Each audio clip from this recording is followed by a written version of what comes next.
Service in Mount Holly, New Jersey has issued a severe thunderstorm warning for Sussex County in southern Delaware, southwestern Kent County in central Delaware, Talbot County in eastern Maryland, southwestern Queen Anne's County in northeastern Maryland, southern Caroline County in eastern Maryland, at 10:30 p.m.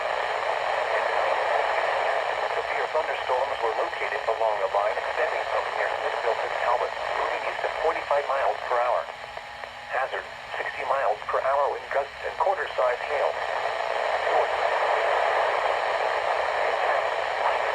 Vehicles if possible. Wind damage.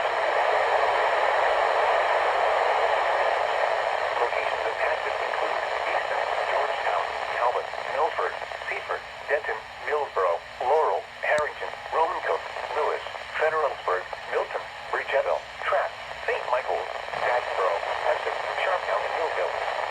Or interior room on the lowest floor of a building. In addition to large hail and damaging winds, frequent cloud-to-ground lightning is occurring with this storm. Move indoors immediately. If you can hear thunder, you are close enough to be struck by lightning. Torrential rainfall is occurring with these storms and may lead to flash flooding. Do not drive your vehicle through flooded roadways. Repeating, a severe thunderstorm warning has been issued until 10:30 p.m. for the following counties in Delaware, Kent, and Sussex, and the following counties in Maryland, Caroline, Queen Anne's, and Talbot.